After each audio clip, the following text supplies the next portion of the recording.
बिहारियों के बिना किसी राज्य का काम नहीं चलने वाला है, चाहे वो गुजरात हो या चाहे वो महाराष्ट्र हो। कभी भी बिहारी बोझ नहीं बनता है, जहां जाता है वहां का बोझ उठाता है, वो कहीं बोझ नहीं बनता। बिहार का लोग तो वहाँ पर महाराष्ट्र के समृद्धि को उजागर कर रहा, ऊंचा कर रहा है, मेहनत मजदूरी करता है। बिहार और यूपी के लोगों को जो मजदूर हैं, पूरे देश में जो है मांग उठती है, लोग डिमांड करते हैं। अगर वो ना जाए तो उनकी जिंदगी जो है ठप हो जाएगी दूसरे राज्यों की। पलायन पर बिहार के नेताओं का बयान आप देख लीजिए, यही रहा है कि बिहार के बच्चे अगर दिल्ली में न रहें, बॉम्बे न रहें, पंजाब न जाएं तो वहां की व्यवस्था ठप पड़ जाएगी।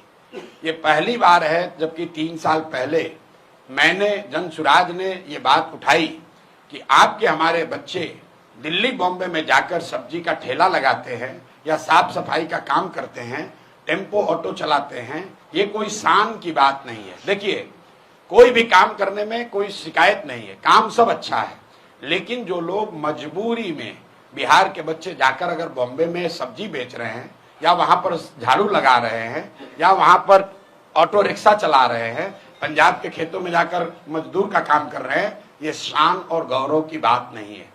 आप नीतीश कुमार का बयान देखिए, लालू जी का, तेजस्वी का बयान देखिए। ये लोग हमेशा यही कहते हैं कि बिहारियों की हर जगह डिमांड है।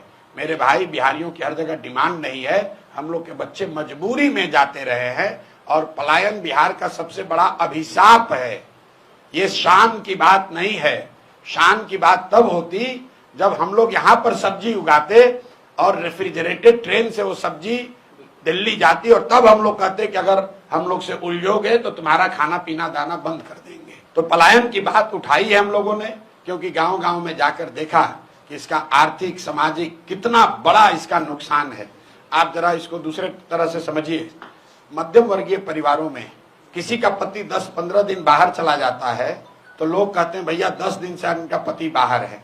बिहार के ज्यादातर परिवार में महिलाओं की ये नियति बन गई है कि उनके जो पति हैं वो कमाने के लिए जीवन भर बाहर ही रहेंगे।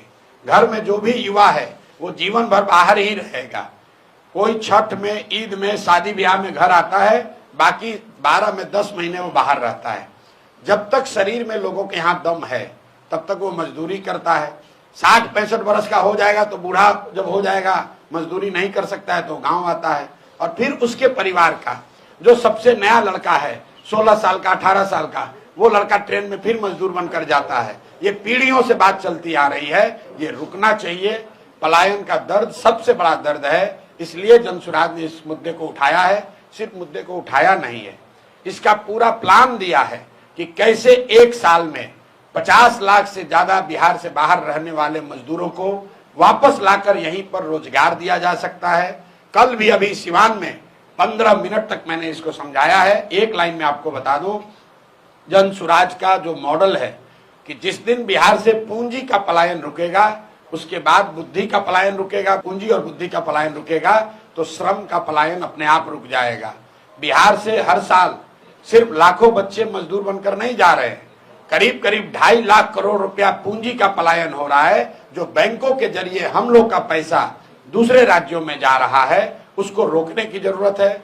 वो जब रुकेगा तो जो समझदार लोग हैं, पढ़े लिखे लोग हैं, स्किल वाले लोग हैं, उस पैसे का इस्तेमाल करके वो यहाँ पर रोजी रोजगार की नई नई व्यवस्था शुरू करेंगे और उससे यहाँ पर श्रम का पलायन अपने आप रुक जाएगा।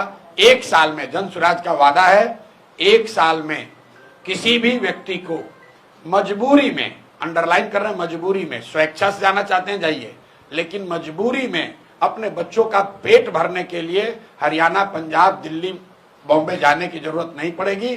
10-12 हजार रुपए का रोजी रोजगार का अवसर बिहार में ही उनको करके दिया जाएगा।